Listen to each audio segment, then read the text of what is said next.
Hello everyone, I am Paritosh Srivastav and now I am going to discuss some fact findings on the two examples of China and Mexico. And the chapter is what is democracy, why democracy.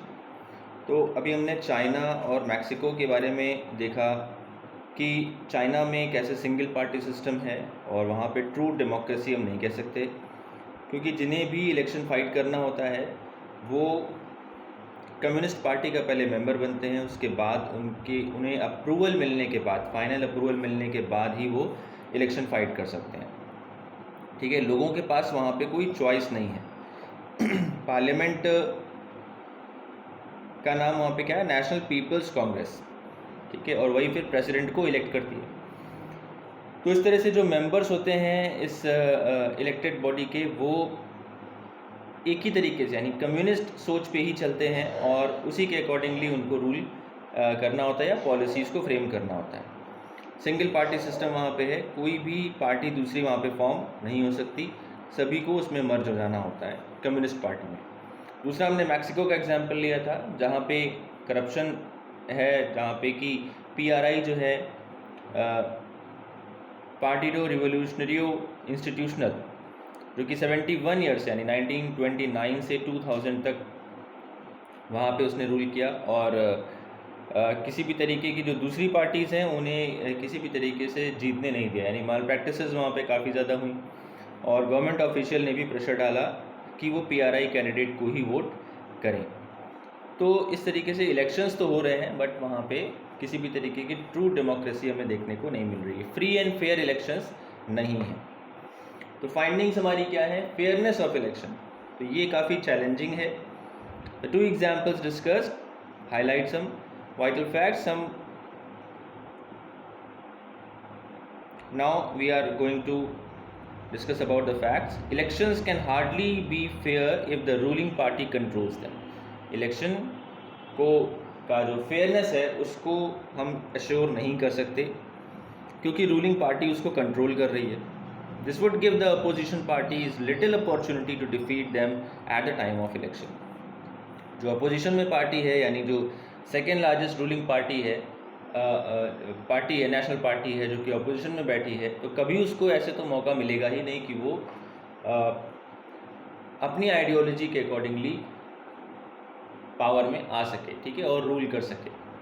वो भी peoples representative हैं, election के through वो भी member of parliament बने हैं, but उनको ये मौका फिर कभी नहीं मिल सकता क्योंकि करप्शन बहुत ज़्यादा है और फेयरनेस नहीं है इलेक्शन में। इलेक्शन के रिजल्ट्स को मैनिपुलेट कर दिया जाता है जिससे कि जो रूलिंग पार्टी है वही हमेशा से जीत रही है। तो इस तरह की सिचुएशन जिन कंट्रीज़ में है तो वहाँ पे डेमोक्रेसी एक तरीके से नहीं है, तो ऐसी सिचुएशंस भी देखने में आई हैं। Next, the ruling party has an unfair advantage, it uses the entire state machinery to manipulate election results in its favour.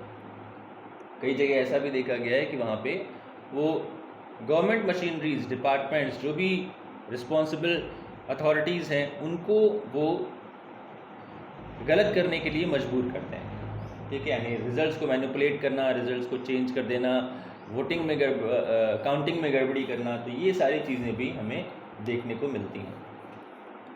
Opposition का जो रोल है वो बहुत इम्पोर्टेंट है। अपोजिशन जो भी प्लान्स है, जो भी पॉलिसीज़ या जो भी लॉज बनते हैं, उनमें जो कमेंट है यानी किस तरीके के प्लान्स बनने हैं, कहाँ पे कमियां हैं, ये सारी चीज़ें वो हाईलाइट करते हैं, उस पर डिस्कस करते हैं। प्रॉस एंड कॉन्स जब दोनों डिस्कस होंगे किसी पॉलिसी पे या किसी लॉ पे, तो बेस्ट रिजल्ट सामने निकल के आते हैं। तो ऐसे में जो अपोजिशन का रोल है वो बहुत ज़्यादा होता है, बट उसकी बात को अगर ना सुना जाए और उनके जो व्यूज़ हैं उनको ना सुना जाए तो फिर रिजल्ट्स किसी एक सेक्शन के फेवर में ही रहने के चांसेस होते हैं। फेयरलेस इलेक्शंस, ठीक है, यानी जब आप वोट करने जा रहे हैं तो उस समय किसी भी तरीके का प्रेशर आपके ऊपर नहीं रहना चाहिए, यानी जो वोटर्स हैं उन पे किसी भी तरीके का प्रेशर नहीं होना चाहिए। तो जैसे हमने मैक्सिको में देखा कि गवर्नमेंट ऑफिशियल ही वहाँ पे मजबूर करते हैं या प्रेशर डालते हैं जो वोटर्स पे कि वो PRI कैंडिडेट को ही वोट करें, तो ऐसा नहीं होना चाहिए। फेयरलेस इलेक्शंस होने चाहिए, बट ये भी फाइंडिंग्स हैं जिसमें कि देखा गया है कि फेयरनेस इलेक्शन वहाँ कई जगह पे नहीं हो पाते। Besides, if there is only one party, as in China, there is no choice provided to people. Democracy must provide a choice to people. तो चाइना का एग्जाम्पल फिर आ रहा है कि सिंगल पार्टी सिस्टम है, तो वो चॉइस लोगों को नहीं मिल पा रही है।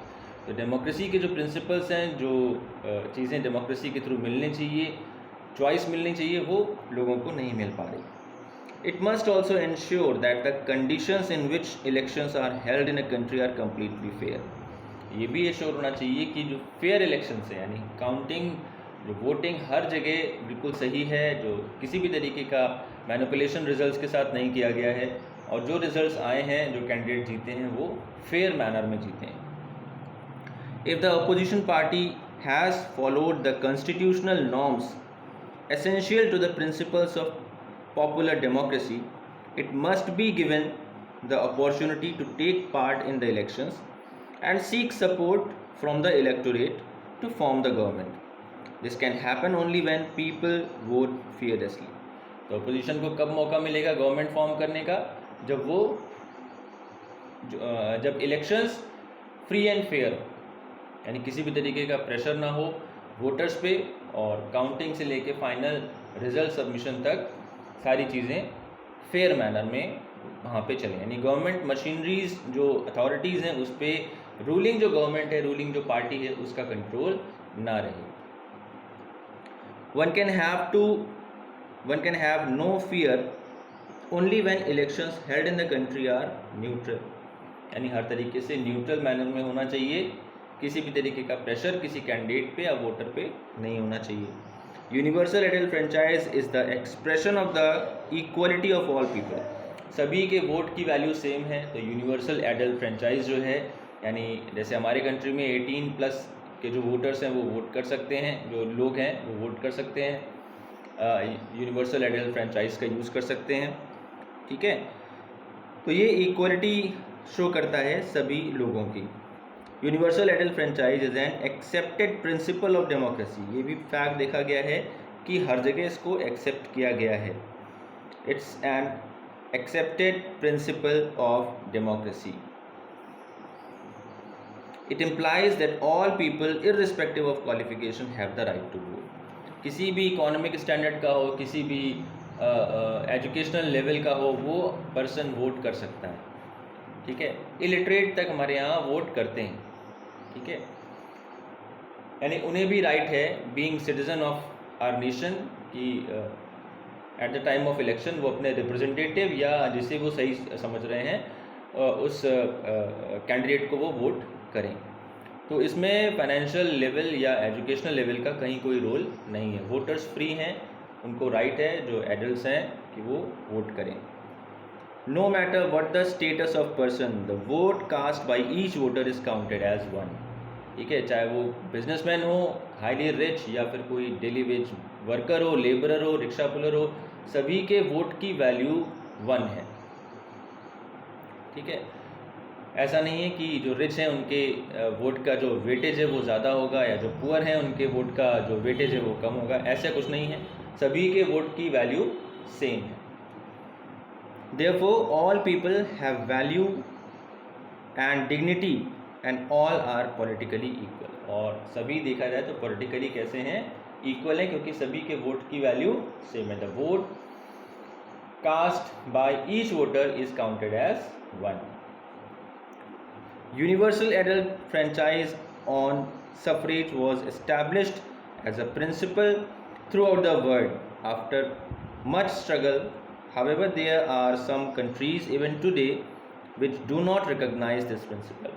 But कुछ वर्ल्ड में कुछ कंट्रीज ऐसे भी हैं जहाँ पे कि इसको प्रॉपर रिकग्निशन अभी तक नहीं मिला है, या मेल और फीमेल्स में डिफरेंसेस किए जा रहे हैं कि या फीमेल्स को भी वोटिंग राइट नहीं मिल रहा है, या कई कंट्रीज़ में हमने देखा कि काफ़ी लेट उनको मिला है वोटिंग राइट्स। तो इस तरीके से अभी जो इसका एक्सेप्टेंस है, यूनिवर्सल एक्सेप्टेंस हम कहें यूनिवर्सल एडल्ट फ्रेंचाइज का, ये 100% अभी देखने को नहीं मिल रहा है। कहीं कहीं पे कमियां अभी भी हैं।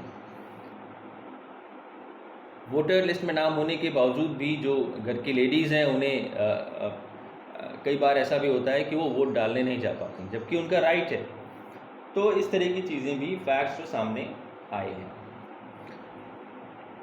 तो ये हमने फैक्ट्स को डिस्कस किए।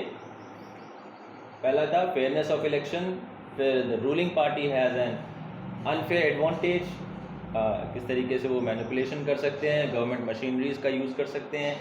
Democracy must provide a chance to people, choice to people, एक से ज़्यादा पार्टीज रहेंगी तो लोगों के पास चॉइस रहेगी वो किसकी आइडियोलॉजी को फेवर करें। Importance and role of opposition, ये काफ़ी बड़ा टॉपिक है, बहुत ज़्यादा इम्पोर्टेंस है अपोजिशन की, यानी एक ऑटोक्रेटिक मैनर में या अपने मन से हर पॉलिसीज़ ना बनाता चला जाए। जो रूलिंग पार्टी है उस पर कमेंट करना, उसकी कमियां बताना, ये अपोजिशन का वर्क होता है। फियरलेस इलेक्शन, किसी भी तरीके का प्रेशर नहीं होना चाहिए। यूनिवर्सल एडल्ट फ्रेंचाइज पे हमने काफ़ी डिस्कशन किया कि किस तरीके से ये इक्वलिटी शो करता है, हर पर्सन की जो वोट की वैल्यू है वो 1 है। Now universal adult franchise is the accepted principle of democracy, इसको हर जगह एक्सेप्ट किया गया है। बट वही हमने लास्ट पॉइंट ये भी देखा कि यूनिवर्सल एक्सेप्टेंस इसको कई जगह पे नहीं भी मिल रहा है, यानी या तो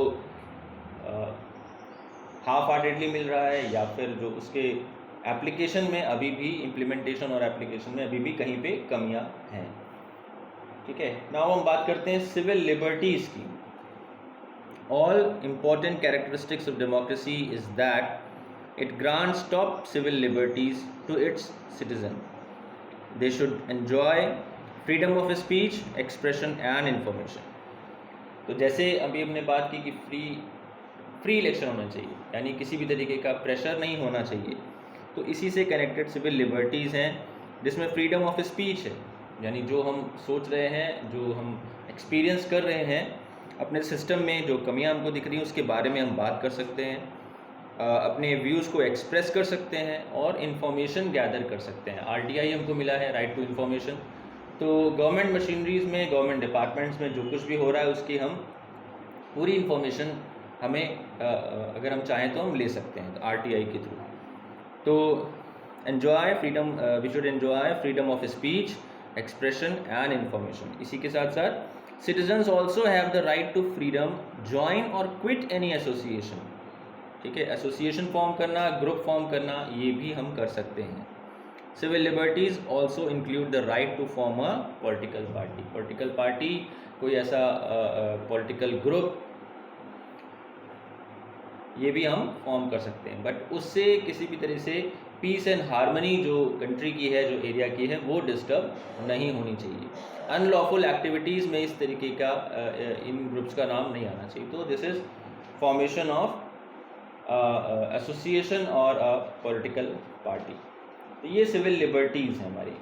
ठीक है, फ्रीडम ऑफ स्पीच है, एक्सप्रेशन, फ्रीडम ऑफ एक्सप्रेशन है, इंफॉर्मेशन गैदरिंग है, या राइट टू फॉर्म एसोसिएशन है, या पॉलिटिकल पार्टी है फॉर पीसफुल पर्पसेस।